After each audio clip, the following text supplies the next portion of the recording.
Morning everyone. Finally আমরা ready হয়ে সকাল সকাল এখন বেরোচ্ছি।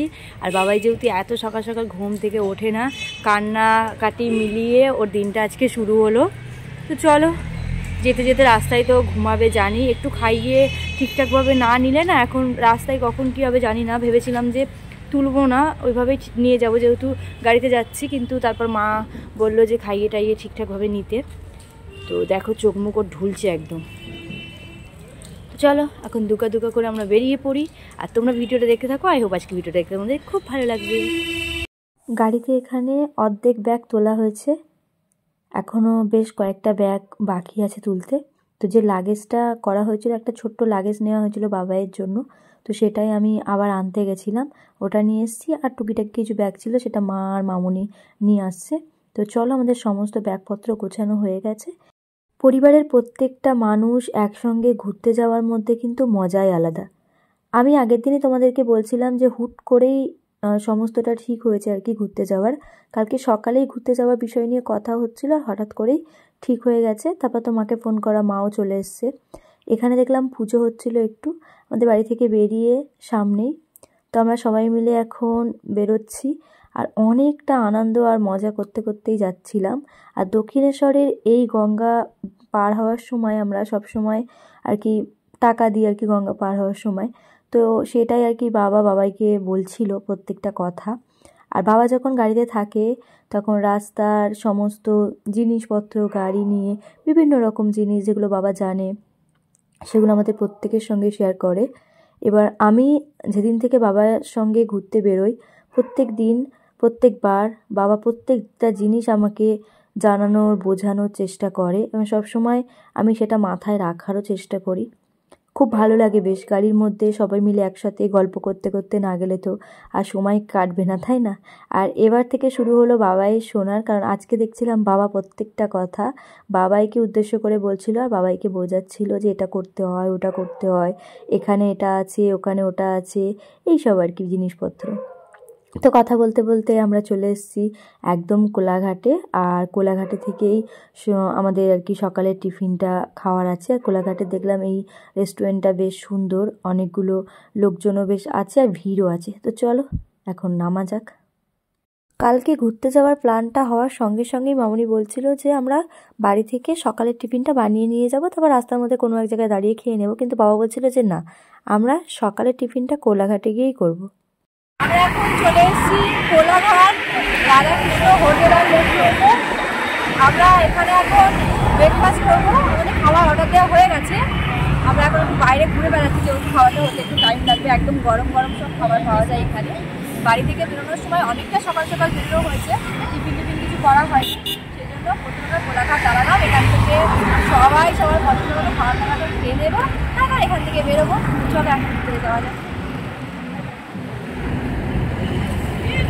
বাবার পেয়েছিল প্রচণ্ড জোর খিদে, তাই জন্য এখানে এসে এখন বসে পড়েছে। বাবা নিয়েছিল এখানে চানা মশলা, তার সঙ্গে হাত রুটি। বাবা তো যেখানেই যায় রুটিটাই বেশি পছন্দ করে সব সময় খেতে, তো রুটিটাই খায়। আর এদিকে আমাদের খাবার দাবারগুলো বললাম যে দিয়ে দিতে, আমরাও সবাই চলে এসেছিলাম। আমি তো এখানে ডিম টোস্ট অর্ডার দিয়েছিলাম আর এর মধ্যে একটু কোনো ভাজা মশলা দিয়েছিল, যেটা কিন্তু খেতে বেশ ভালোই লেগেছিল। তো বেশ সকাল সকাল খিদে পেয়েছিল। বাবা বলছিল যে ডিম টোস্টটা না খেতে, পরোটা খেতে, আলুর পরোটা, কিন্তু আমার ডিম টোস্টটা অর্ডার দেওয়া হয়ে গেছিলো। আর এদিকে মামুনি আর মা দুজনেই এদিকে আলুর পরোটা খেয়েছিল। আলুর পরোটাও বেশ সুন্দর হয়েছিল। আলুর পরোটাটা আমি টেস্ট করেছিলাম, কিন্তু আমার জন্য ডিম টোস্টটাই বেটার। আমি আলুর পরোটা একটা গোটা শেষ করতে পারবো না, আমি ডিম টোস্টটাও একটা গোটা শেষ করতে পারিনি। তো খাওয়া দাওয়া সেরে আমরা ওখান থেকে বেরিয়ে বাইরে যেই এলাম, দেখলাম এখানে কাঁচা আমলকি বিক্রি হচ্ছিল।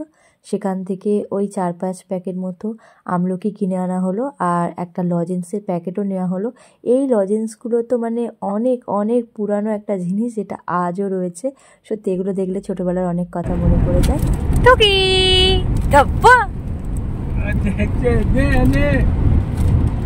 আর থাকবেন আপনার কাছে।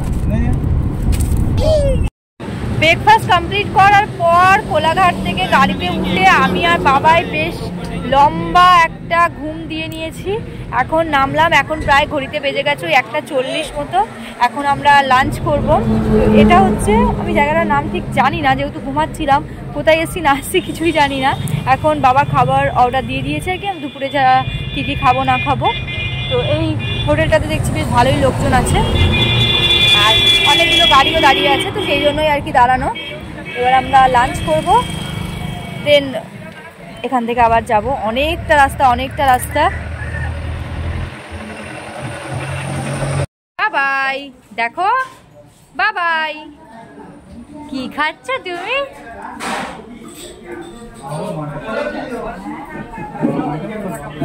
বাবা ভাত খাচ্ছে বাবা। বাবাই,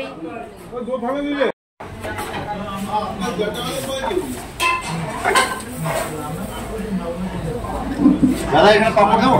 হ্যাঁ। ভাতটা আমি বরাবরই প্রচণ্ড পছন্দ করি। রুটি, লুচি, পরোটা এগুলো আমার একদম পছন্দ না। দুপুর, রাত্রি, সকাল 3টে টাইমে মনে হয় ভাত হলেই আমি বেশি খুশি হয়ে যাই। এখন না আমার বাইরে বেরোলে মাছ, ডিম, মাংস এগুলো খেতে একদম ভালো লাগে না। সেজন্য আমি বকাও খাই, আমার ভেজ খাবারগুলোই বেশি ভালো লাগে। আর এরকম ডাল, সবজি, ভাজা, শাক ভাজা ছিল এখানে, বড়া ছিল ছিমের, বেশ ভালো লাগলো। অনেক দিন পর একটা ভেজ থালি খেলাম, খাবারগুলো না সত্যি দারুণ ছিল। তারপর খাওয়া দাওয়া কমপ্লিট করে বাবাইয়েরও খাওয়ানো হলো, ওরও খাওয়া দাওয়া কমপ্লিট হয়ে গেছে। এখন আমরা এবার এখান থেকে বেরিয়ে যাব, আর এখনও অনেকটা রাস্তা বাকি। সেই জন্যই আমরা একটু ভাবছিলাম আর কি, মাঝে মাঝে বেশ অনেক কয়বার দাঁড়ানো হয়, কেননা মাঝে মাঝে ভাত খাওয়ার পরে না বেশি ঘুমটা পায়, তো সেই জন্য দাঁড়িয়ে দাঁড়িয়ে চাটা খাওয়া হয়। তো চলো এখন আমরা আবার এখান থেকে বেরোবো। আর বাবাই তো দাদু ভাইয়ের কোল ছাড়া আমাদের কোলে খুব কমই থাকছে। বাবাই বেশিরভাগ সময় নিয়ে রেখেছে, কারণ ও সামনে থেকে বেশ ভালোভাবে গাড়িগুলো দেখতে পায়, পিছন থেকে একদমই পাচ্ছে না। সেই কারণে ও সামনে বসতেই বেশি পছন্দ করছে। তো সেই কারণেই বেশিরভাগ সময়টা বাবার সঙ্গেই আছে। অনেকটা সময় আমার সঙ্গে ছিল, ঘুমাচ্ছিল। এখন বাবার কাছে যাওয়ার জন্য বায়না করছে, তো বাবাই নিয়ে রাখবে এখন কিছুটা সময়। ও সামনে বসলে বা পিছনে বসলে সেটা বড় কথা নয়, দুষ্টুমি একদমই করে না, চুপচাপ একদম শান্তভাবেই বসে থাকে, যেখানেই বসে থাকুক। শুধু একবার কাছ দিয়ে গাড়িগুলো দেখতে পেলেই হলো, আর কোনো বায়না নেই। এখানে দেখো বাবার কোলে বসে বসে আর ওই যে ফোনে গান হচ্ছিল সেগুলো শুনে নাচা শুরু করে দিচ্ছে। এটাই হচ্ছে ওর সারা রাস্তার আর কি ব্যাপার। তারপর ওখানে ঠাকুরকে বাবা প্রণাম করতে বলছিল, তাই বারবার ওখানে হাত দিয়ে হাতটা নিয়ে মাথায় দিয়ে দিয়ে প্রণাম করছিল। এই সব করছে, আর ওকে নিয়েই আমাদের সময়টা খুব ভালোভাবে কেটে যাচ্ছে, মানে একদম মনেই হচ্ছে না আর বিরক্তি কিছু লাগছেই না, এত ভালোভাবে সময়টা আমাদের কাটছিল। যখন নিজের কোনো জিনিস প্রচণ্ড পরিমাণ দরকার হয় আর সেটা না পাওয়া যায়, সত্যি সেই জিনিসটার কতটা দাম সেই মুহূর্তেই বোঝা যায়। রাস্তার ধারের এই দোকানগুলো একটা যখন দরকার পড়ে, বাবাইয়ের খিদে পেয়ে গেছিলো, সবাই একটু চা খেতেও ইচ্ছা করছিল, সেই জন্য অনেকক্ষণ থেকেই ভাবা হচ্ছিলো যে একটু দাঁড়ানো হবে, কিন্তু সেই দোকান আর ঠিকমতো পাওয়া যাচ্ছিল না, সেই কারণে দাঁড়াতেই পারছিল না। কখন মনে হচ্ছিলো একটা দোকান আসবে, তো ফাইনালি সেই দোকান এলো, আর সেখান থেকে আমরা সবাই আর একটু চা আর বাবাইকে খাওয়ানোর পর আবারও গাড়িতে উঠে গেলাম। এখন প্রায় সন্ধে হয়ে এসছে, সেই সকালবেলা গাড়িতে উঠেছি, তখন কত সকাল সকাল। তো সকাল থেকে সন্ধ্যা থেকে আস্তে আস্তে রাতও হয়ে যাবে, আমরা গাড়িতেই সারা দিনটা কেটে গেল, তাই না? বাড়িতে থাকলে কত কাজ, নানান রকম কথাবার্তা, বিভিন্ন রকম জিনিসের মাধ্যমে দিনটা কেটে যায়, কিন্তু আজকে সকাল থেকে সন্ধ্যা পুরোটাই গাড়ি জার্নি করেই আমাদের কেটে গেল।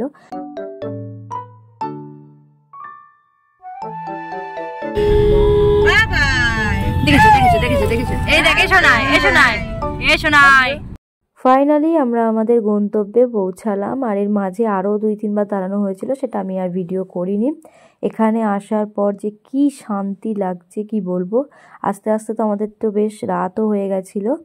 তো এখানে এসেই নাগরদোলাটা দেখে এত ভালো লাগছিল, কি সুন্দর লাইটিং করা আছে, নাগরদোলাটা দেখলেই মন ভরে যায়। আমি না নাগরদোলা চাপতে প্রচণ্ড পরিমাণ ভয় পাই, আমার নাগরদোলা দেখলেই ভয় পাই। আমি খালি ভাবি যে এর মধ্যে যে মানুষগুলো উঠে চড়ে তারা কতটা সাহসী হয়। আমি প্রচণ্ড পরিমাণে ভীতু একজন মানুষ, মানে এইসবের দিক থেকে আমার প্রচণ্ড ভয় করে, মানে আমার ঘোড়া দেখলেই কেমন মাথা ঘোরে। তো এখানে কিন্তু প্রচণ্ড পরিমাণ ঠান্ডা ছিল, আমরা আমাদের রুম আর কি পেয়ে গেছি। তো ফাইনালি গাড়িটা পার্কিং করে আমরা এখন সামনের দিকে এগিয়ে রুম নিয়ে সেখানে সবাই একটু হালকা ফ্রেশ হয়ে এখন চলে এসেছি। ওই রেস্টুরেন্টের মধ্যেই আজকে রাতের খাবার দাবারই আমরা খেয়েছিলাম। তো চলো আজকে ভিডিওটা এখানেই এন্ড করছি। কেমন লাগলো না লাগলো জানিও। আজকের মতো টাটা।